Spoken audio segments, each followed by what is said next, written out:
ത്രിയേകദൈവത്തിന് സ്തുതി. നിങ്ങളുമായി കുറച്ച് ചിന്തകൾ പങ്കുവെക്കാനാണ് ഞാൻ വന്നിരിക്കുന്നത്. തിന്മയുടെ യഥാർത്ഥ സത്യം. മനുഷ്യൻ മനസ്സിലാക്കുവാൻ കഠിന പരിശ്രമം നടത്തിയിട്ടുള്ള ഏറ്റവും വലിയൊരു രഹസ്യമുണ്ട്. അതാണ് തിന്മയുടെ രഹസ്യം. സർവജ്ഞനും സ്നേഹവാനുമായ ദൈവം സൃഷ്ടിച്ച ഈ ലോകത്തിൽ തിന്മ ഉത്ഭവിക്കാനിടയായത് എങ്ങനെ? ലോകത്തിൽ എല്ലാ ഭാഗത്തും ഇത്രയധികം രോഗവും ദാരിദ്ര്യവും ദുഃഖവും യാതനയും നിലവിലിരിക്കുന്നത് എന്തുകൊണ്ട്? ഈ കാര്യത്തിൽ നമ്മെ സഹായിക്കുവാൻ ദൈവത്തിന് താല്പര്യമില്ലേ? ഇത്തരം ചോദ്യങ്ങളുടെ ഉത്തരമാണ് ഞാൻ നിങ്ങളോട് പങ്കുവെക്കാൻ പോകുന്നത്. മുന്നോട്ട് കടക്കുന്നതിന് മുമ്പ് ദൈവത്തെ സംബന്ധിച്ച ചില വസ്തുക്കൾ നാം വ്യക്തമായി ധരിക്കേണ്ടത് ആവശ്യമത്രേ. നിത്യത മുതൽ തന്നെ ദൈവം ഉണ്ടായിരുന്നു. കാലമെന്ന പേരിൽ നാം അറിയുന്ന പരിധിക്കപ്പുറം ജീവിക്കുന്നവനാണ് ദൈവം. തന്മൂലം അവിടുത്തേക്ക് ആരംഭവും അവസാനവും ഇല്ല. ഈ വസ്തുത മനസ്സിലാക്കാൻ നമുക്ക് പ്രയാസമായിരിക്കും.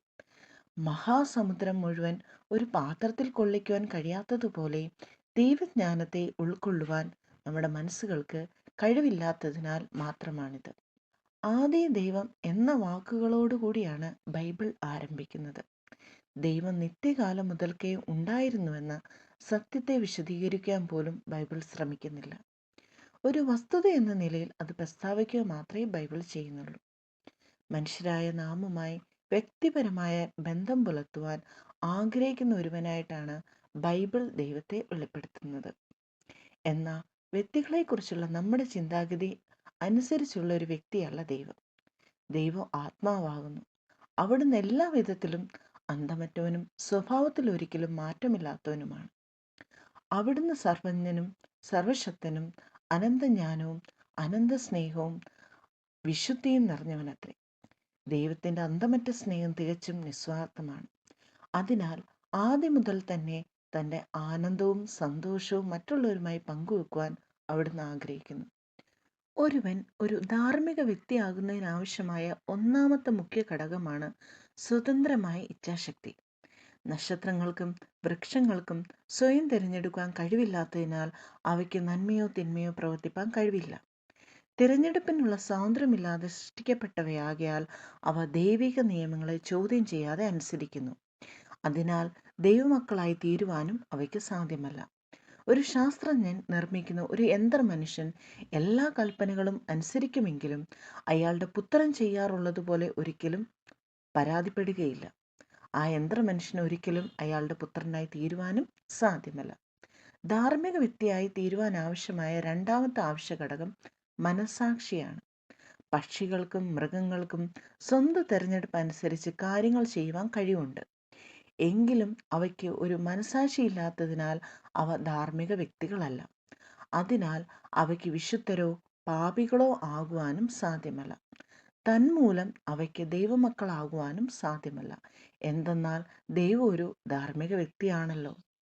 വാസ്തവം ആലോചിച്ചാൽ പശ്ചിമഘാതികൾക്ക് മനുഷ്യരായ നമ്മുടെ മക്കളായി തീരുവാനും സാധ്യമല്ലല്ലോ.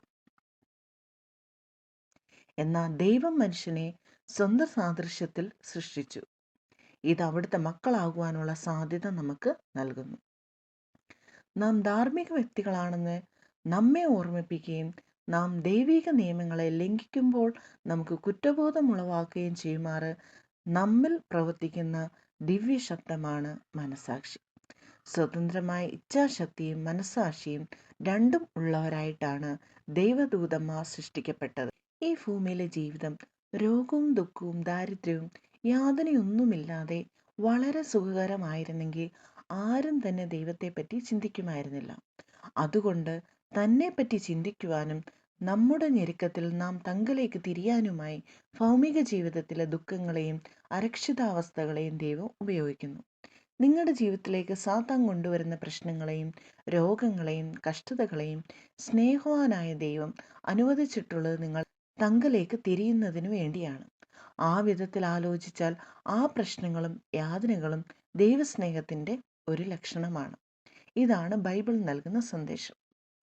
ഒരിക്കൽ ദൈവത്തോടടുത്ത് ജീവിച്ച ഒരു വ്യാപാരിയുടെ കഥ ഞാൻ കേട്ടിട്ടുണ്ട്. തൻ്റെ വ്യാപാരം അഭിവൃദ്ധിപ്പെട്ടതോടെ അയാൾ ദൈവത്തിൽ നിന്ന് അകന്നുപോയി. അയാളുടെ സഭയിലെ മൂപ്പന്മാർ വീണ്ടും വന്ന് അയാളോട് സംസാരിക്കുകയും ദൈവത്തിലേക്ക് അയാളെ തിരികെ കൊണ്ടുവരുവാൻ പരിശ്രമിക്കുകയും ചെയ്തു. എങ്കിലും അയാൾ പൂർണ്ണമായും തൻ്റെ വ്യാപാരത്തിൽ മുഴുകിപ്പോയിരുന്നു. ഒരു ദിവസം അയാളുടെ 3 പുത്രന്മാരിൽ ഏറ്റവും ഇളയവനെ ഒരു വിഷപ്പാമ്പ് കടിച്ചു. കുട്ടിക്ക് വിഷബാധ വല്ലാതെ മൂർച്ഛിച്ചു. ഡോക്ടർമാർ തന്നെ ആശയറ്റവരായി തീർന്നു. ആ പിതാവ് അത്യന്തം വ്യാകുലനായി കുട്ടിക്ക് വേണ്ടി പ്രാർത്ഥിക്കുവാൻ സഭയിലെ ഒരു മൂപ്പനെ ആളയച്ചു വരുത്തി. ആ മൂപ്പൻ ജ്ഞാനമുള്ള ഒരു വ്യക്തിയായിരുന്നു.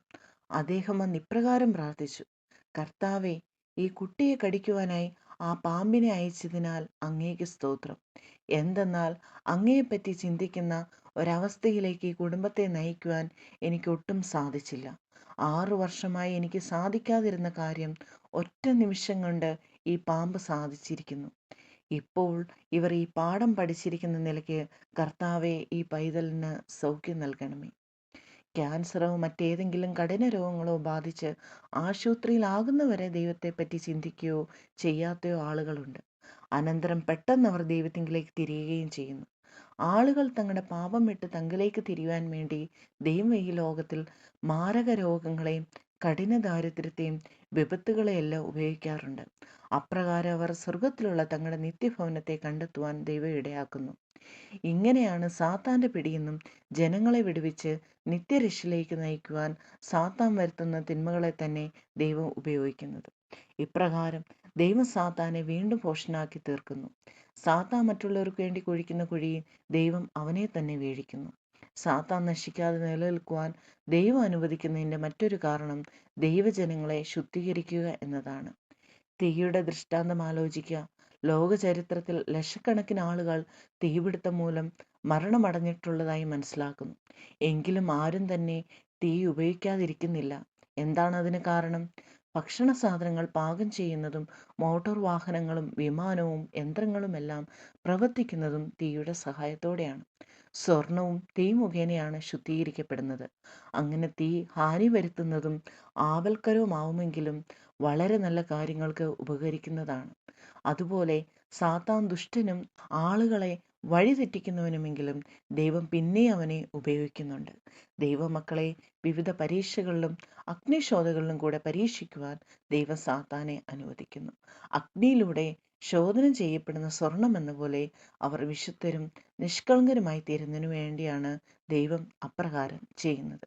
അതിനാൽ ലോകത്തിലുള്ള സമസ്ത തിന്മകളെയും ഒരു നിമിഷത്തിനുള്ളിൽ നീക്കിക്കളയുവാൻ ദൈവത്തിന് കഴിയുമെങ്കിലും അവയിൽ കൂടെ തൻ്റെ മഹത്തരമായ ലക്ഷ്യങ്ങൾ സാധിക്കുവാൻ വേണ്ടി ദൈവം അത് ചെയ്യുന്നില്ലെന്ന് നാം മനസ്സിലാക്കുന്നു.